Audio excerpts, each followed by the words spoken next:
Hey there, today's episode comes from the beautiful Karinji Gorge in Karinji National Park in the Pilbara region of northwest Australia. You can probably hear the raven calling off in the background, and we've got this gorgeous pool that I've just swum in, and you can hear perhaps the water to the side. It really is an amazing place.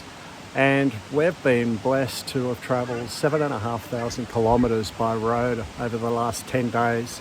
And we've seen some incredible things, and I've been sleeping in a swag and looking up into the stars at night and just seeing how beautiful it all is.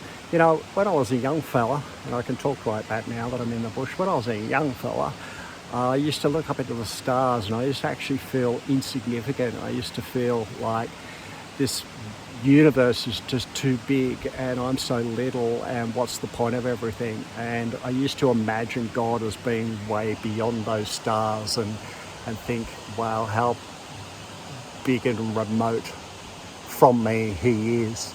And the Bible talks about God's transcendence and his immanence. Actually, they're theological words to describe what the Bible talks about, the fact that God is transcendent, he's beyond things, and he's immanent, that is, he's near. And last episode, we looked at the calling of Nathaniel, and it's a really interesting one because Nathaniel thought he was making some sort of conscious initiative to seek out Jesus, and when Nathaniel comes across Jesus, Jesus says, I knew you before Philip called you. I knew you when you were sitting under the fig tree. And he then describes his heart, his innermost thoughts, and that blows Nathaniel away, and he declares that Jesus is the Son of God. And so the knowledge that God has of us isn't intended to overwhelm us. His vastness is not to suggest that he is remote from us. His vastness makes his immanence, his closeness even more special. The fact that such a big God would choose to be so close to us and know us so well. And no place is this more beautifully expressed than in the words of Psalm 139. And I'm just going to read it to you now while you look at the wonders of Karinji Gorge. You have searched me, Lord, and you know me. You know when I sit and when I rise. You perceive my thoughts from afar. You discern my going out and my lying down. You are familiar with all my ways. Before a word is on my tongue, Lord, you know it completely. You hem me in behind and before, and you lay your hand upon me. Such knowledge is too wonderful for me, too lofty for me to attain. Where can I go from your spirit? Where can I flee from your presence? If I go up to the heavens, you are there. If I make my bed in the depths, you are there. If I rise on the wings of the dawn, if I settle on the far side of the sea, even there your hand will guide me. Your right hand will hold me fast. For you created my inmost being. You knit me together in my mother's womb. I praise you because I am fearfully and wonderfully made. Your works are wonderful. I know that full well. My frame was not hidden from you when I was made in the secret place, when I was woven together in the depths of the earth. Your eyes saw my unformed body. All the days ordained for me were written in your book before one of them came to be. Such a beautiful psalm. You search me and you know me. You know my thoughts, you know my words, you know everything about me.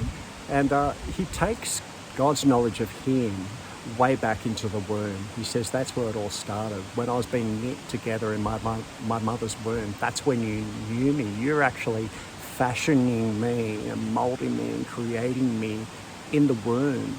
And that's just a marvelous thought, that God has known us even before we were born.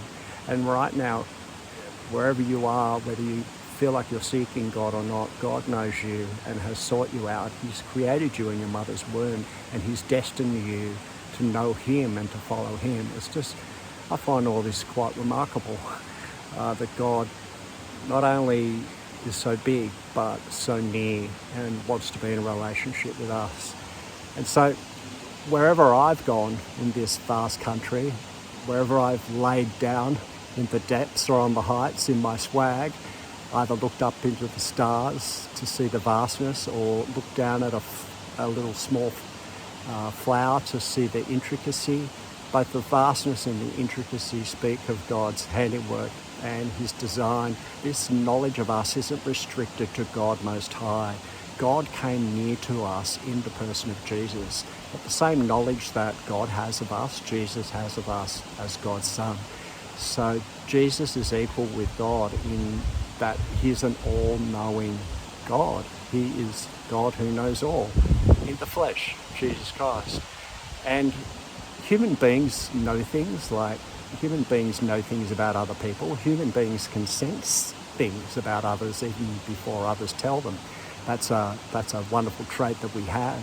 But Paul says we know in part. We prophesy in part.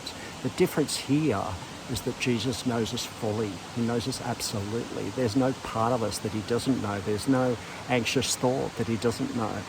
And so we can come to him, we can cast all our cares on him because he cares for us and he knows us. And there were times when I was young, and even now, where I feel like I'm not understood or that I can't express what's going on.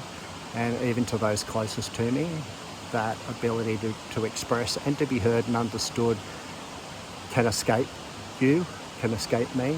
And people are well-meaning and people try and understand, but they don't know us fully. And we don't fully know ourselves, but God knows us fully, and we can come to him as we are, with all our mixed up thoughts and emotions and feelings, and we can express them.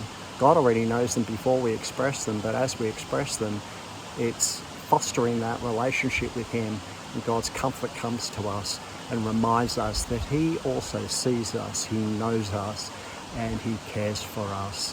What a beautiful thing. See you in the next episode.